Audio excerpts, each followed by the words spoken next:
The glint of a silver ring on my finger often reminds me that even the most glittering successes can mask the deepest wounds.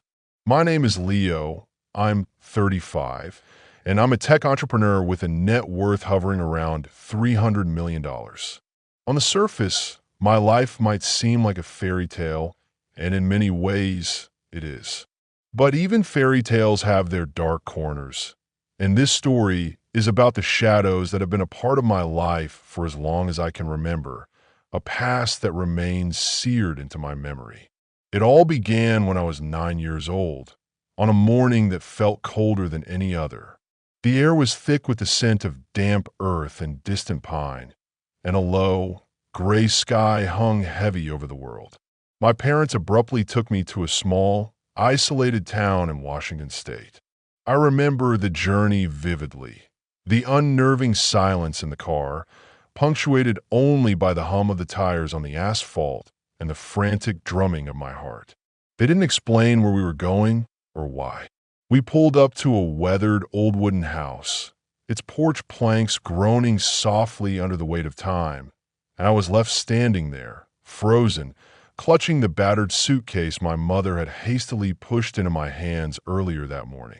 The piercing chill of the countryside air seeped through my clothes, carrying the bitter scent of dry hay and the red soil from the surrounding fields.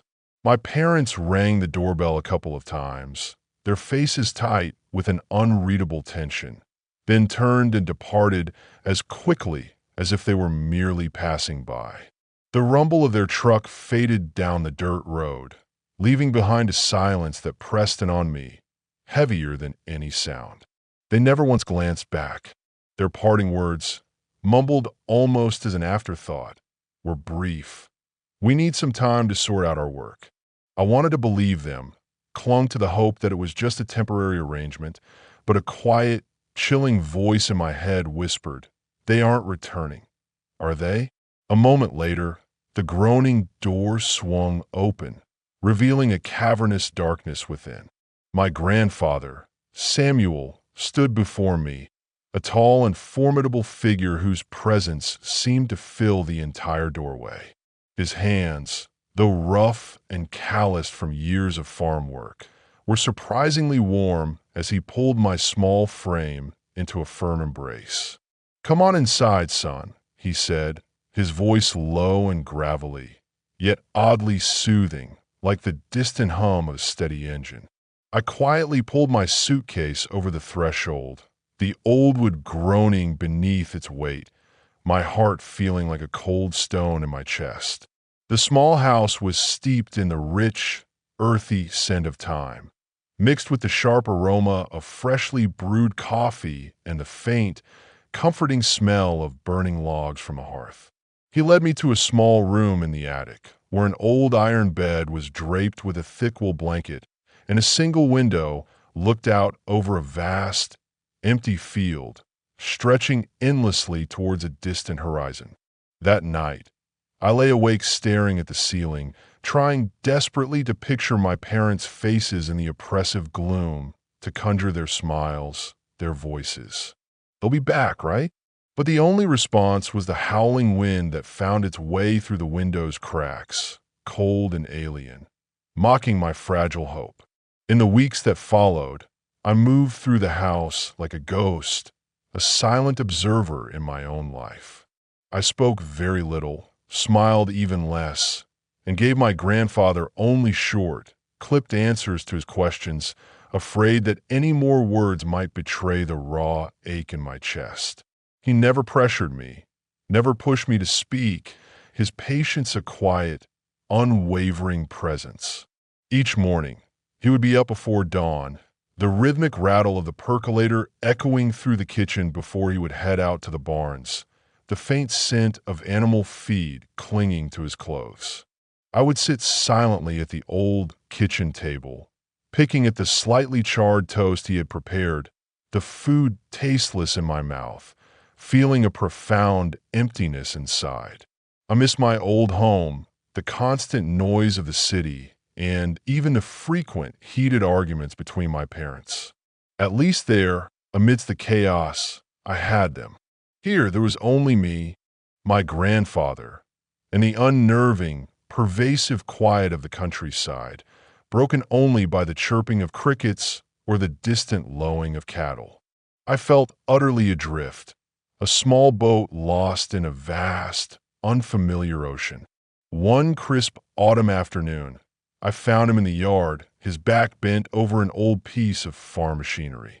Sweat dripped from his brow. His hands were black with grease, yet his eyes, when they caught sight of me hovering uncertainly near the porch, shone with an unexpected warmth. "Come over here, Leo.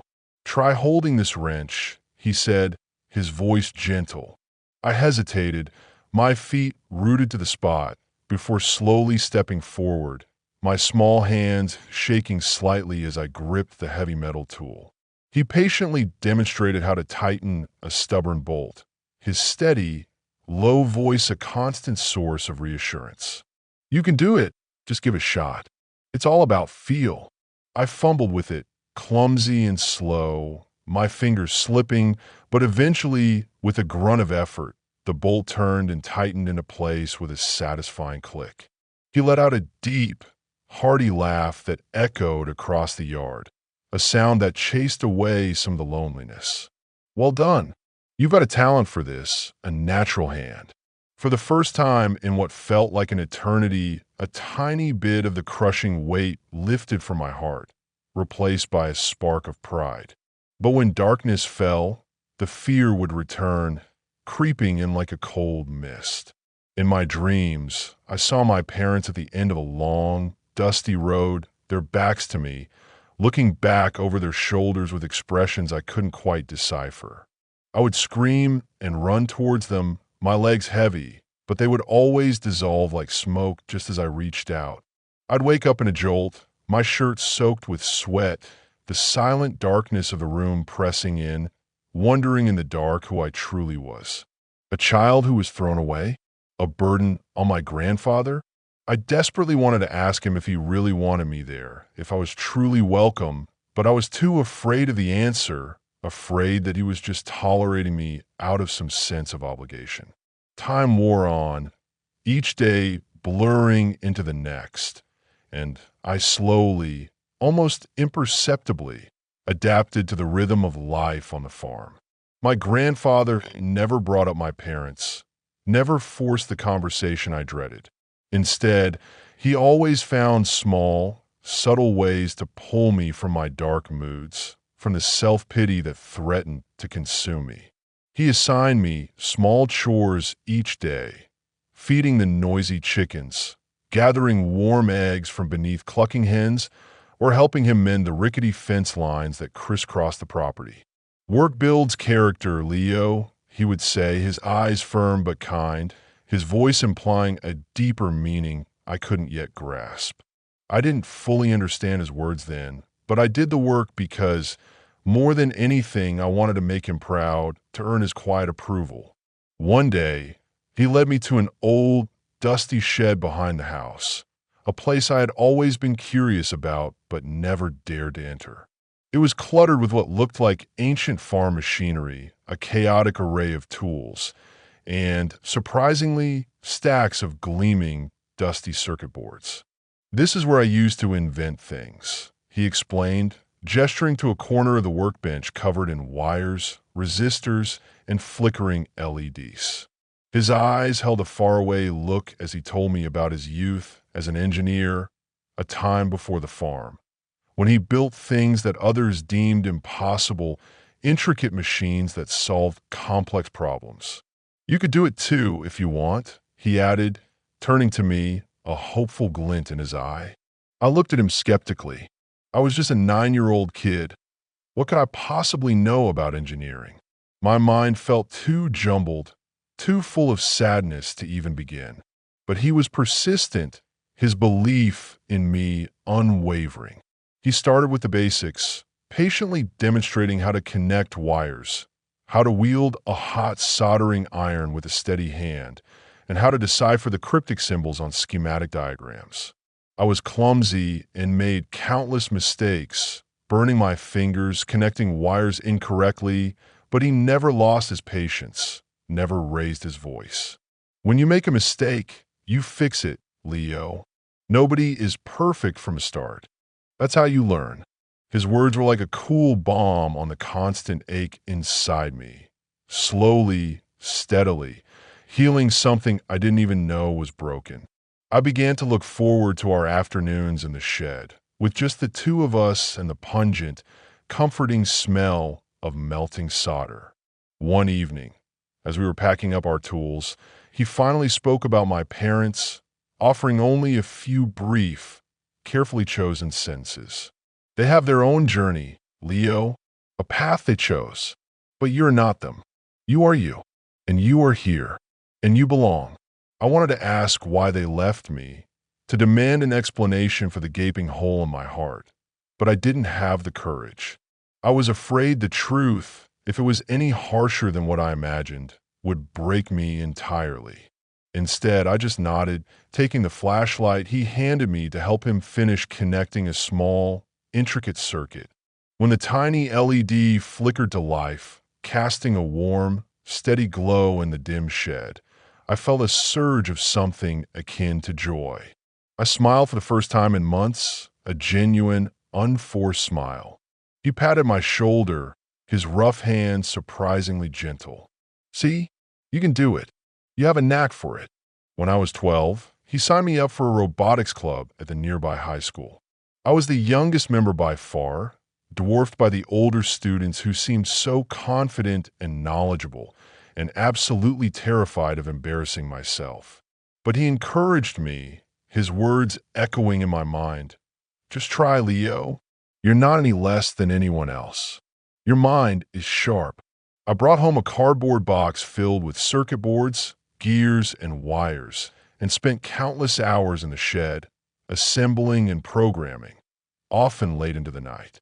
He would sit nearby, never meddling, just offering a nod of approval when I asked for his opinion or struggled with a particularly thorny problem. You're doing great, he'd say, and with each quiet affirmation, I felt myself stand a little taller, my confidence growing with every successful line of code. At 14, fueled by my grandfather's unwavering belief and my own burgeoning passion, I entered a statewide robotics competition. My creation, a small, six-wheeled machine designed to automatically collect litter, was the product of my and my grandfather's combined efforts, countless hours of trial and error, frustration, and breakthrough. The night before the event, I was a wreck, trembling with anxiety, convinced I would fail spectacularly.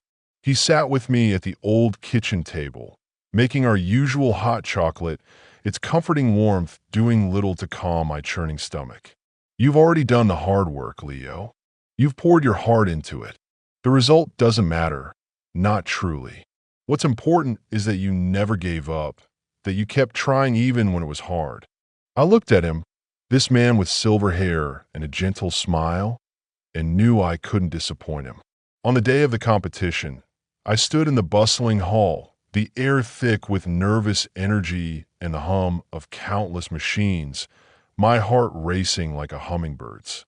When my robot successfully completed every task, navigating the obstacle course with fluid precision and gathering every piece of simulated litter, and was unexpectedly declared the winner, I was in utter disbelief. I ran outside, the cold air shock against my flushed face, and called him, my voice cracking with excitement. Grandpa, I won. I actually won. He laughed loudly, a deep, resonant sound, his voice thick with emotion. I knew you could do it, son. I knew it all along. That evening, he hosted a small celebration at the farm. There were just a few neighbors, their faces etched with kindness, a homemade chocolate cake, and music from an old, crackling radio. I sat on a wooden bench, watching everyone laugh and chat, my heart filled with a warmth I hadn't felt before, a profound sense of belonging. I realized that even without my parents, I had a family. My grandfather, the steadfast farm, and the small community of people who believed in me. Yet, deep down, a question still haunted me, a persistent whisper in the quiet moments. Why didn't my parents want me? It was a wound that refused to heal, waiting for the day I would be brave enough to confront it, to rip off the bandage and face the truth. In the years that followed my victory at the robotics competition, I felt a new surge of confidence, a quiet self-assurance that had been missing for so long. I was no longer the timid boy hiding in the corner of the classroom, afraid to speak. At school, I became known as the Robot Kid, a nickname given by my friends that was part teasing, part genuine admiration. I didn't mind. Every day after school, I would race back to the farm, my anticipation building with each mile, and disappear into the shed while my grandfather and I would work on new projects, pushing the boundaries of what we could create. He taught me more advanced programming languages, how to optimize my designs for efficiency and durability, and crucially, how to handle failure with grace and learn from it. Every mistake is a lesson, Leo, he'd say, his eyes twinkling like a child's as he held a wrench, a step closer to getting it right. I would nod, though there were times I wanted to smash everything in frustration when a circuit board fried or a program crashed after hours of meticulous work. When I turned 16, I started to suspect my grandfather was more than just a simple farmer. There were late-night phone calls he would take in hushed tones, short, unexplained trips into the city he vaguely referred to as business, and the way he would artfully dodge my questions about his past. My curiosity grew, gnawing at me. Once I saw a letter on the kitchen table from a major tech corporation in Seattle, its logo gleaming impressively. When I asked him about it, he just smiled and said, "Just some old connections, Leo. Nothing to worry about. Ancient history."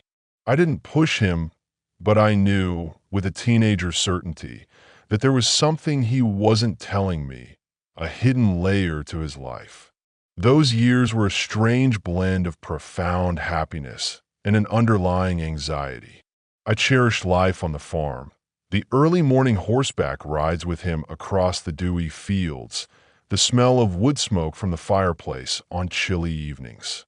But the question about my parents remained a constant thorn in my side, a dull ache that never truly subsided.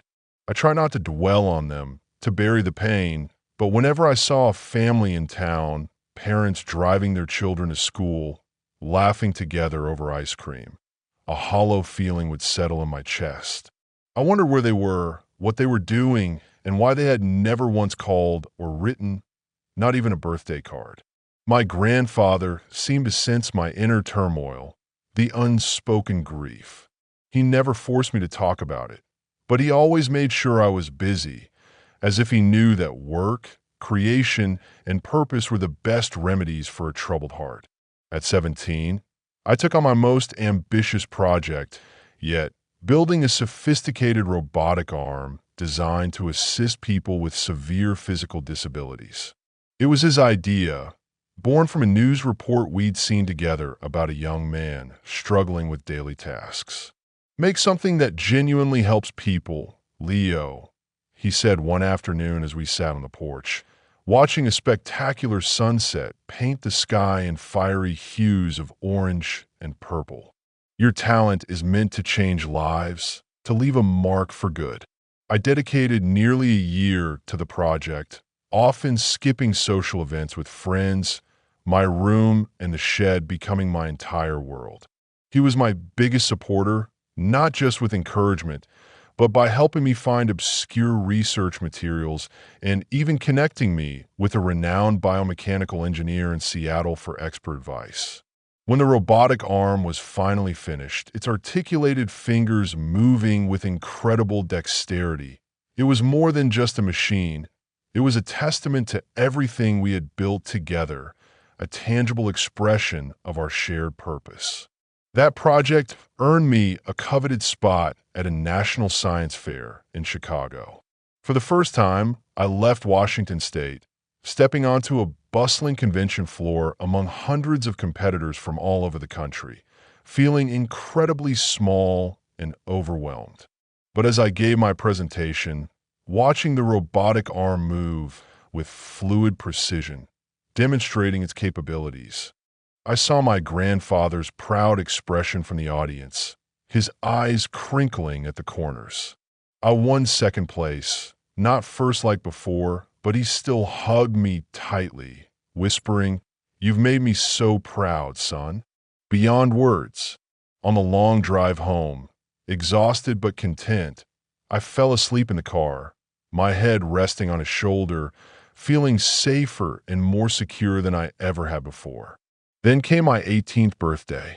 It was a bleak, rainy day, the sky a relentless gray, cold and unwelcoming. I woke up early to the sound of him bustling around in the kitchen below, the comforting clang of pots and pans.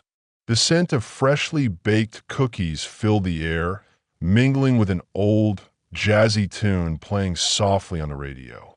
I smiled, knowing he was planning one of his usual surprises, a small gift and a favorite meal. But this day felt different, a strange, quiet hum beneath the familiar sounds. He called me downstairs, his voice more somber than usual, lacking its usual morning cheer. "Leo, sit with me." I sat across from him at the old kitchen table, where a plate of those warm, chocolate chip cookies lay, alongside a small, intricately carved wooden box. He slid the box towards me, his eyes deep and intense, holding a gravitas I hadn't seen before. "Open it," he instructed, his voice a low rumble. I hesitated, my heart suddenly racing for no apparent reason, a premonition of something significant settling over me. Inside was a simple but beautifully crafted silver ring, with the word legacy elegantly engraved on the inner band. I looked up at him, confused, the weight of the ring a strange comfort in my palm. "What is this, Grandpa?" He took a deep breath, as if steeling himself for something momentous, for words that held immense weight. "This ring was mine, Leo, passed down through generations. And now it's yours. It's more than a gift. It's a reminder. Live with purpose. Make your life count. And leave a legacy you can be proud of, a mark on the world that reflects your true heart." His voice was low but carried a weight that sent a shiver down my spine. I slipped the ring onto my finger, feeling its quiet heaviness not just on my hand, but in my soul. I wanted to ask him more, to delve into the meaning behind his words, but he gently changed the subject, telling me to eat the cookies before they got cold, a familiar gesture that brought a fleeting sense of normalcy. The morning passed with laughter and familiar stories, but I couldn't stop looking at the ring, turning it on my finger. It felt like it held a profound secret, a promise I didn't yet understand, a path laid out before me. That evening, as we sat by the crackling fireplace, the flames dancing and casting long shadows on the walls, I finally gathered all my courage. The words had been locked in my heart for 9 long years, a bitter prisoner. "Grandpa," I began, my voice unsteady, barely a whisper, "why did my parents abandon me? Why did they leave me with you and never come back?" The question that had haunted my every waking moment, every lonely night, erupted like a flood, raw and desperate. I expected him to avoid it, to deflect or offer another comforting platitude, but he looked directly at me, his eyes filled with a sad, weary resolve. "Leo," he started, his voice soft but firm, "your parents, they weren't bad people, not entirely, but they were blinded by something potent and destructive, greed." He spoke slowly, deliberately, as if reopening old, painful wounds. He explained that when I was very young, they had attempted a ruthless scheme to seize his fortune by forging documents and manipulating legal loopholes while he was away on an extended business trip overseas. They thought he wouldn't find out that their deception was foolproof, but he did. He returned earlier than expected, discovered their treachery, and confronted them. He declared, unequivocally, that he would leave his entire estate to charity, not a single penny to them, to prevent them from ever benefiting from their deceit. Furious and defeated, their scheme exposed, my parents left, and in their haste, in their minds consumed by their own selfish desires and the loss of what they felt entitled to, they left me behind. I sat there, stunned, the crackle of the fire the only sound in the room. I thought I would cry, thought the tears would finally come, but they didn't. Instead, I felt a strange, cold mix of smoldering anger and deep, aching pain, a realization far more devastating than any imagined scenario. Why didn't you tell me sooner? I asked, my voice choked, barely audible. Because I wanted you to grow up filled with hope, Leo, not resentment or bitterness, he answered, his gaze unwavering. I wanted you to discover your own path, unburdened by their choices. But now you're old enough to know the truth, and you're old enough to decide what you will do with it. He placed a firm, comforting hand on my shoulder, his voice gaining a new authority. My wealth, all of it, every single penny, is now legally yours. Not because I simply want to give it to you, but because you have earned it through your hard work, your integrity, your spirit. You're my true heir, Leo. I stared at him, bewildered. Wealth? I had never considered money, never imagined he possessed anything more than this old farm and his pension. To me, he was just a simple farmer who lived in an old wooden house, drove a beat-up truck, and brewed coffee every morning. But he shook his head when I tried to ask more, to grasp the enormity of what he was saying. Don't worry about that now, Leo. It's a heavy burden, but it's yours to carry. Just live well. Live with purpose. That's all I want. That night, I lay in bed, staring at the silver ring glinting faintly in the lamplight. It wasn't just a gift. It was a declaration, a responsibility, a confirmation that I belonged here, with him, with the farm, and finally with myself. But I sensed a storm was on the horizon. The shocking truth about my parents, the mention of untold wealth, the ring, they were all pieces of a puzzle I wasn't yet prepared to solve, a future I couldn't yet comprehend. Then autumn arrived, painting the Washington sky in brilliant, fiery shades of gold and crimson. The barley fields shimmered under the sun, a vast, undulating sea of amber, ready for harvest. My grandfather and I continued our familiar routine, riding horses in the crisp morning air, their hooves thudding softly on the dew-kissed earth, and tinkering with projects in the shed during the long afternoons. But I started to see subtle changes in him, signs that he was slowing down. He would pause in the middle of a task, hands on his hips, breathing heavily, a slight tremor in his hands. Getting old, Leo, he'd chuckle, dismissing my voice concern with a wave of his hand. Just need a moment to rest these old bones. I would nod, forcing a smile, but a tight knot of unease began to form and tighten in my stomach. He was the only person I had left, the only anchor in my world, and the thought of losing him was unbearable, a terrifying void. One morning, I woke up late, struck by the profound, unnatural silence that hung over the house. There was no familiar clattering from the kitchen, no scent of coffee. I hurried downstairs, my heart already pounding with a nameless dread, calling out, "Grandpa? Grandpa, are you up?" Only silence answered. My heart hammered against my ribs as I pushed open his bedroom door, its familiar squeak jarring in the quiet. He was lying on the bed, eyes closed, his face pale and still, a blanket pulled up to his chin. I rushed to his side, my voice cracking, shaking his shoulder gently, then more frantically. "Grandpa, Grandpa, wake up, please." But he remained motionless, unresponsive. I touched his hand. It was cold, too cold. I stood there, frozen, as if my entire world had shattered into a million irreparable pieces around me. I don't recall how I managed to call for an ambulance, only that when they arrived, their somber faces confirmed what my mind couldn't accept. My grandfather, Samuel, had passed away peacefully from a stroke during the night. The hours that followed were a blur, a living nightmare.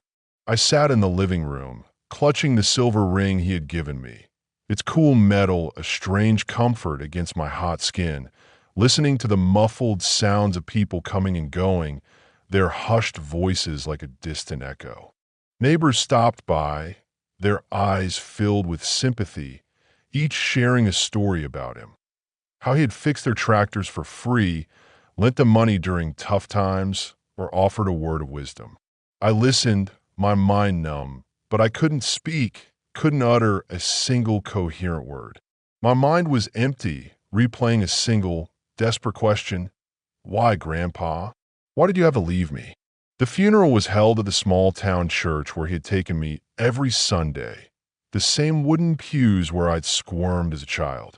The pews were now filled to overflowing with farmers, engineers from distant cities, and even a few strangers in tailored suits whom I'd never seen before, their presence a testament to the breadth of his life. I stood beside the casket, looking at his face, which was serene, as if he were only sleeping, a faint, contented smile playing on his lips. I wanted to scream, to pull him up, to demand he return, but I just stood there, my hand gripping the ring, feeling its familiar weight, as if it was the only thing anchoring me to this shattered reality. As the pastor delivered the eulogy, his voice a soothing drone, I remembered our evenings by the fireplace, when he would talk about the elegance of engineering, the importance of patience, and the profound meaning of living with purpose. You are my legacy, he had told me just weeks ago. Now he was gone, and I had no idea how to continue, how to fulfill that sacred trust. All I knew, with a fierce certainty, was that I had to be strong for him, for the legacy he entrusted to me. That day at the funeral, as I stood in the churchyard accepting condolences, a sleek black car, out of place in the rustic setting, pulled up. The door opened, and I saw them, my parents. They stepped out, dressed immaculately, their expensive clothes stark against the somber backdrop, but their eyes, when they met mine, were cold, devoid of genuine emotion. My mother approached first, her arms outstretched, wrapping me in a hug that felt utterly hollow. "Leo, I'm so sorry, darling," she whispered, her voice surprisingly steady. "I've missed you so much." My father stood behind her, his expression stern, nodding curtly. I remained rigid, not returning the embrace, my body tense. It felt as if an invisible wall, constructed over years of absence, separated us. I wanted to believe they had returned out of genuine regret, a belated surge of parental love, but when they led me to a quiet corner of the churchyard, away from the sympathetic glances of neighbors, my mother's tone shifted, becoming syrupy and false. "Leo, you're a man now," she began, her smile not reaching her eyes. "We should be together as a family. Your parents will take care of you and everything he left behind." That phrase, "everything he left behind," sent a cold chill down my spine. I looked at my father, who avoided my gaze, but I could see the tension in his jaw, the subtle shift in his posture. "What do you mean?" I asked, my voice flat, devoid of emotion. My mother smiled, a predatory gleam in her eyes as she placed a hand on my shoulder. "You know, your grandfather was a wealthy man, Leo. The farm, the company shares, all his investments, everything. We need to talk, to make arrangements for your future." My heart hammered against my ribs, a furious drumbeat. He hadn't even been gone for a single day, and they were already circling like vultures. "I have nothing to talk about or arrange with you," I said, my voice rising slightly as I pushed her hand away. But she grabbed my arm, her grip surprisingly strong, her voice hardening. "Don't be foolish, Leo. You need your parents. You can't manage all that money alone. It's too much for an 18-year-old. I wrenched my arm free, staring them down, my vision blurring with a sudden, scorching anger. 9 years. I spat, the words bitter on my tongue. You were gone for 9 years. Not one letter, not one call, not one sign of care. Now you want Grandpa's money." My father finally spoke, his voice low and threatening, a dangerous edge to it. "Watch your tone, Leo. We are still your parents. Show some respect." A dry, humorless laugh escaped my lips as a cold fire ignited within me, burning away the fear. "Parents? You abandoned me when I was 9 years old, left me on a stranger's doorstep. Don't pretend that never happened. And don't think for a second that I'm still some clueless kid you can manipulate." I turned and walked away without a backward glance, leaving them standing there, my heart in turmoil, but a strange sense of power rising within me. They stayed in town, renting a room at a local inn. In the following days, they called, they texted, they even appeared at the farm, their persistence unnerving.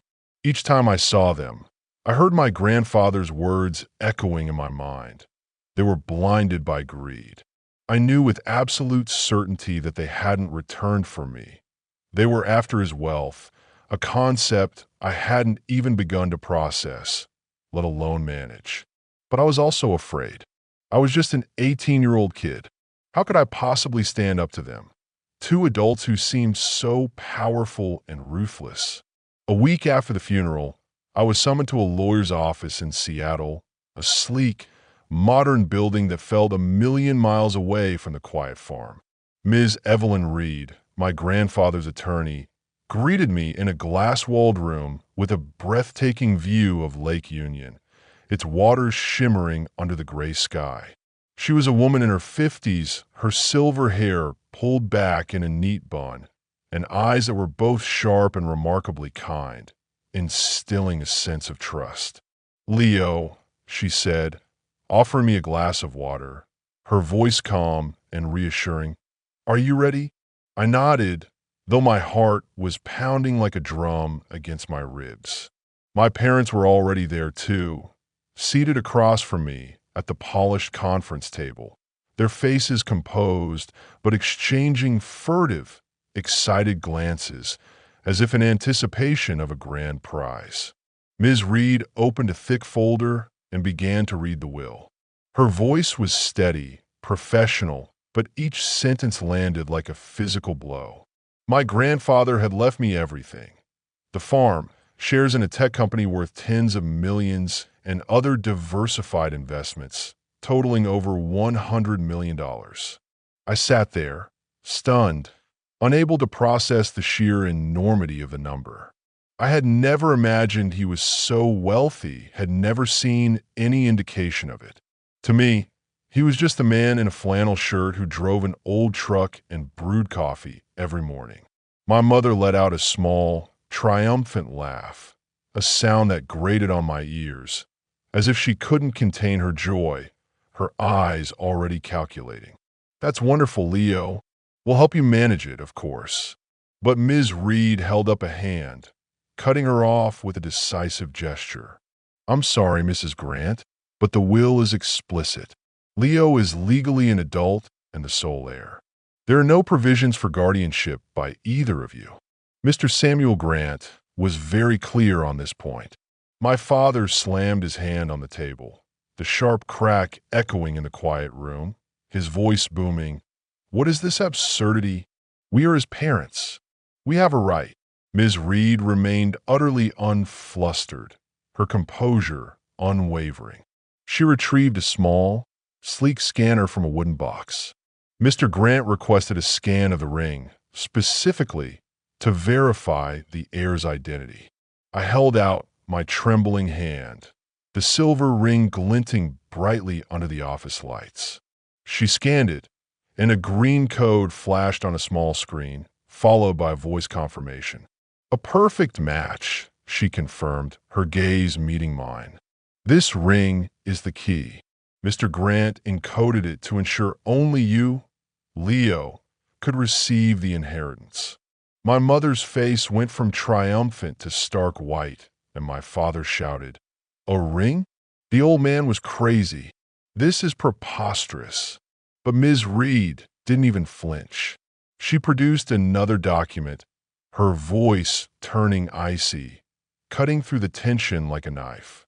Furthermore, Mr. and Mrs. Grant, you relinquished all guardianship rights to Leo 10 years ago when you signed this legal document. The law does not recognize any claims you may now have. The room felt as if its temperature had dropped to freezing.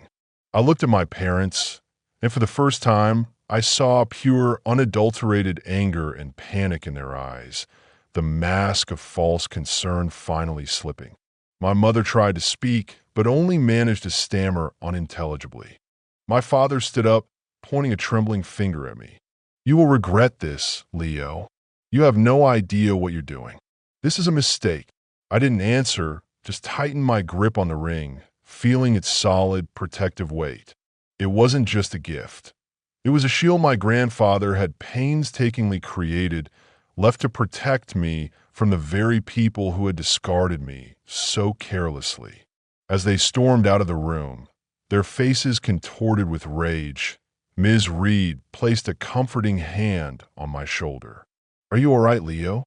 I nodded, but my heart was a tangled mess of shock, relief, and profound sadness. I had just been handed a fortune, but all I truly wanted was my grandfather back, his steady hand, his quiet presence. I gazed out the window, watching my parents' figures disappear into the rainy city streets. I knew they wouldn't give up easily, but I also knew, thanks to him, that I had the strength, the resilience to face them. The rain continued to fall in a gray sheet over Seattle as I left the lawyer's office, the city lights blurring into watery streaks.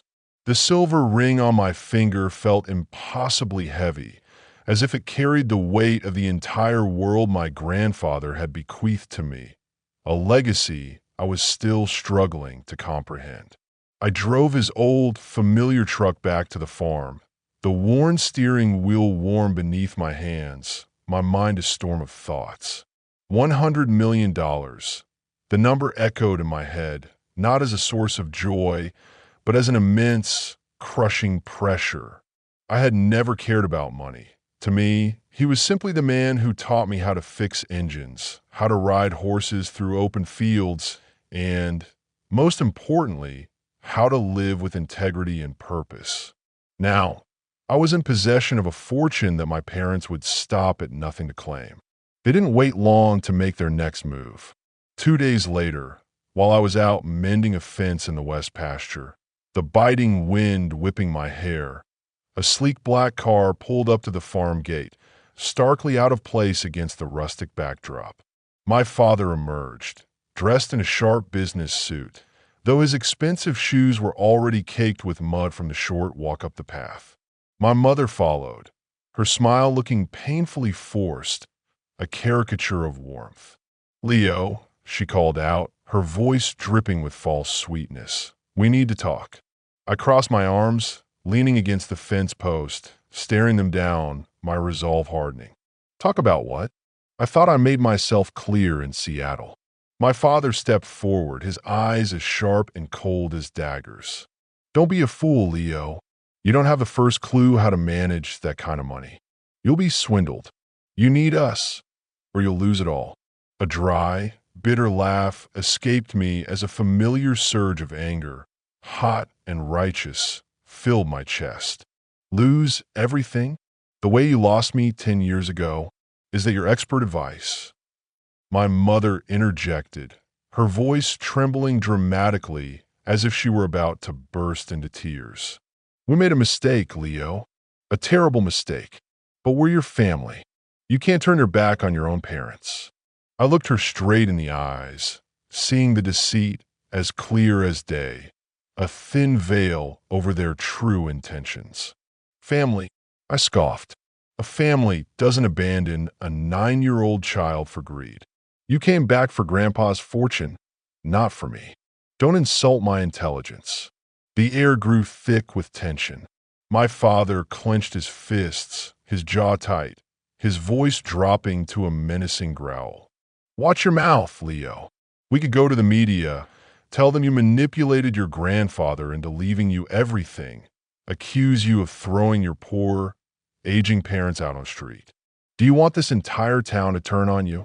I froze for a moment, my heart pounding at the thought of their lies, poisoning everything, destroying the quiet life I had built here.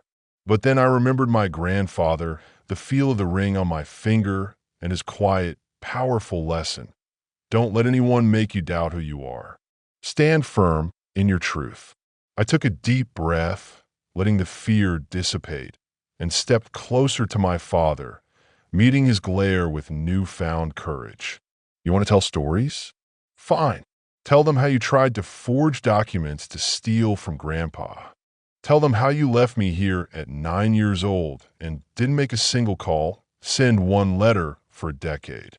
Go ahead. I'll tell the truth, and the truth will always be stronger than your lies. I pointed toward the dirt road. Now get off my property before I call the sheriff. My mother went pale, her carefully constructed facade crumbling, and my father took a step back, seemingly stunned that I, his abandoned son, would stand up to him with such unwavering resolve. They climbed back into their car, but before shutting the door, my father turned, his voice icy with suppressed fury. This isn't finished, Leo. Not by a long shot. Their car sped away in a cloud of dust, leaving me alone in the vast field, my heart still racing, but a strange sense of liberation washing over me. I gripped the ring, feeling the word legacy etched against my skin. I knew this wasn't the end, but for the first time, I wasn't afraid. I was ready. The following week, the battle continued, moving from the pastoral quiet of the farm to the sterile, bustling heart of the city. I was called to the headquarters of my grandfather's tech company in Seattle, a sleek glass tower that soared into the sky, a world away from his humble wooden farmhouse. Ms. Reed, his lawyer, insisted on coming with me. You need to do this, Leo, she had said, her voice firm. The board of directors wants to meet the new heir to assess the situation. I wore the only nice shirt I owned, a button-down I'd bought for the science fair, feeling completely out of place among the executives in their tailored suits, their expensive watches glinting, their polished shoes clicking on the marble floors. As I walked into the cavernous boardroom, I was met with curious, even skeptical glances from around the long, gleaming table. Ms. Reed introduced me, her voice clear and authoritative.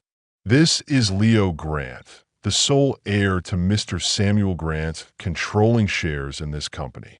An older man who introduced himself as the CEO, his face lined with years of corporate maneuvering, spoke first, his tone carefully neutral. No disrespect, young man, but you're very young. What are your plans for this company? Do you even understand its operations? I took a deep breath, remembering the countless nights my grandfather had spent teaching me, not just about engineering, but about integrity, vision, and the responsibility that comes with power. I won't pretend I can do everything perfectly from day one. I began, my voice steady, but I learned from the best. I will honor my grandfather's vision for this company. Innovation that serves humanity, not just profit. The meeting went on for what felt like hours, a barrage of questions about financial forecasts, market strategies, and future projects. I answered each one honestly, drawing on the knowledge he had imparted, and I could feel a subtle shift in the room, from initial doubt to cautious curiosity, and finally to a tentative, guarded acceptance. But as I was leaving the boardroom, an assistant hurried over to me, her expression apologetic. Mr. Grant, someone is waiting for you in the lobby. They claim to be your parents. My heart sank, a familiar dread coiling in my stomach. I knew they wouldn't give up so easily. I walked into the expansive, gleaming lobby and saw my parents standing beside a stern-looking stranger in a crisp gray suit, his briefcase clutched tightly in his hand. My father approached first, his voice now calm and calculating, stripped of any previous pretense of emotion. "Leo, this is Mr. Jennings, our attorney. We've discovered a legal loophole that could prove your grandfather's will is invalid. Unless you agree to share the inheritance, we're prepared to take this to court. This will be a very public, very nasty fight." Mr. Jennings handed me a thick stack of papers, legal jargon dense on the page, his eyes cold and assessing. "You should seriously consider this, Mr. Grant. A lawsuit of this magnitude could drag on for years, cost you dearly in legal fees and public image." I felt cornered, the walls of the lobby seeming to close in, but then I thought of my grandfather and how he taught me to fix a broken circuit. "One step at a time, Leo. Don't panic. Find a fault and fix it." I met Mr. Jennings's cold gaze. "If you believe the will is invalid, then by all means, take it to court. But I have the ring, my grandfather's verified signature, and the truth on my side." I gestured toward my parents, my voice gaining strength. "These two abandoned me long ago. They have no rights, moral or legal." My mother shouted, "Leo, how dare you? You ungrateful child." But I continued, turning to my father, my voice steady but sharp, cutting through her outburst. "You want to fight? Fine. But if you make this public, I will tell everyone about the forged documents, about your attempt to steal from Grandpa, and about how you abandoned me when I was 9 years old. The world will know exactly who you are." I stepped forward and pointed to the glass exit doors. "Get out, and don't come back." They stood there, stunned into silence. Mr. Jennings muttered something about legal strategy, but my father silenced him with a sharp hand gesture. They turned and left without another word, their figures shrinking as they walked away. As the glass doors closed behind them, I finally let out a long, shaky breath, feeling as though I had just survived a hurricane but emerged stronger. Ms. Reed, who had been standing quietly by my side, placed a comforting hand on my shoulder. "You did well, Leo. Samuel would be incredibly proud." That night, back at the farm, the old house felt both empty and full. I couldn't sleep, my mind racing, the words of the will and the confrontations echoing in my head. I sat at the kitchen table, the only light coming from a small, familiar lamp, and opened the old wooden box my grandfather had left me. Inside, nestled beneath a faded handkerchief, was his journal, its yellowed pages filled with his neat, precise handwriting. I began to read, delving into his life story, from the early days of building his groundbreaking company in a cramped garage to the quiet, fulfilling years he spent raising me on the farm. I read every line, feeling like he was right there with me, his presence a warm comfort. But it was the final page that left me choked with emotion, tears streaming silently down my face. He had written, "Leo, you are my hope, my true legacy. If you're reading this, know that I believe in you implicitly. Use what I have left you to help others. Build Samuel Spark, a foundation for orphan children like you, children who have been forgotten or abandoned, so they can learn about engineering and science and find their own light in the darkness. Give them the purpose I gave you." I sat there, the tears falling onto the page, smudging the ink. He hadn't just left me money.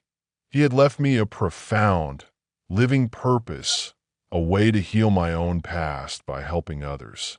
The next morning, I called Ms. Reed and, my voice firm with renewed determination, told her about my plan to establish Samuel Spark. She smiled warmly over the phone. "I was waiting for you to say that, Leo. Samuel was certain you would do this for him." I threw myself into the work, driven by a new energy, reaching out to advisors, meeting with people who had worked closely with my grandfather, and meticulously planning the foundation. I wanted it to be more than just scholarships. I wanted it to be a place where forgotten children could feel loved, believed in, and empowered, just as he had made me feel. I hired a small, dedicated team and used a significant portion of the inheritance to build the foundation's main office right there on the farm, converting old barns into modern classrooms and workshops. Every day, I worked late into the night, reviewing applications from children in need, overseeing renovations, feeling as if he were still by my side, guiding me with his quiet wisdom. Not everyone was supportive. Some of the company's shareholders expressed doubts, saying I was too young and inexperienced to manage both a multi-million-dollar foundation and a major tech corporation. They urged me to sell my shares and let more experienced people take over. I refused. I remembered his words, "You are you, Leo. Don't let anyone tell you that you're not enough." I met with them, presenting the vision for the foundation, detailing its long-term goals, and pledging to uphold my grandfather's values of innovation and ethical leadership at the company. Slowly, patiently, they began to come around, convinced by my unwavering commitment and the purity of the mission. One warm autumn afternoon, 15 years after that fateful birthday, I stood in the field behind the farmhouse, the sun warm on my face, watching the first group of children supported by the foundation as they played. They were laughing, their faces lit with joy, holding simple robot models I had taught them to build, their youthful voices carrying on the breeze.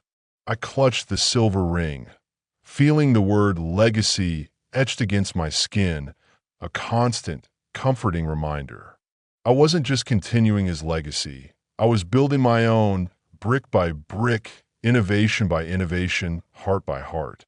And so today, I sit here to share my story with you. A millionaire with scars on his heart. Yes, but a heart that still burns with warmth, purpose, and vibrant life.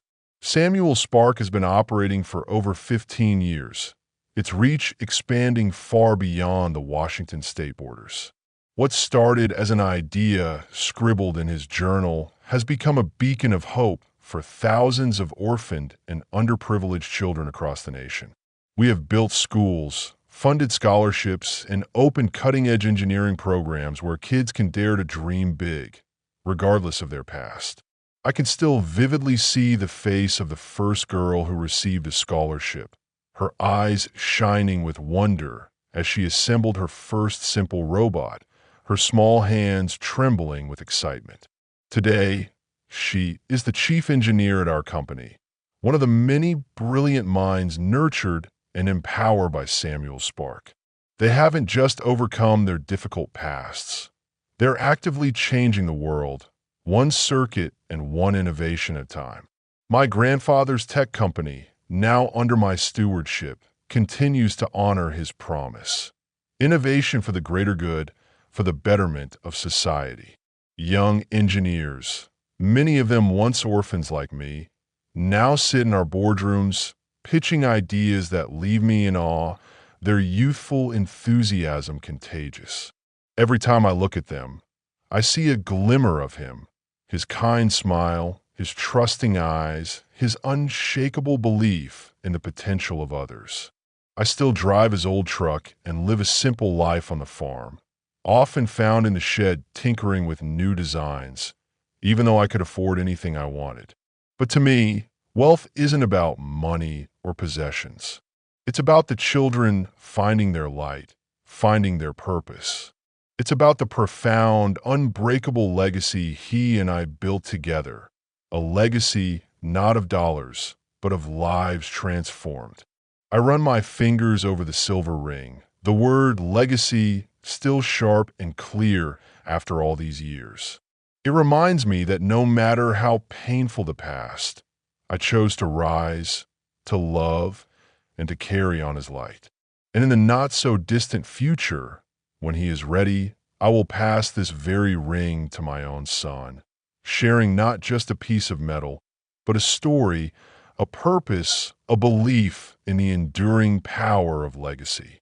Thank you for listening, and may you too find the purpose that gives your life meaning, that transforms your shadows into light.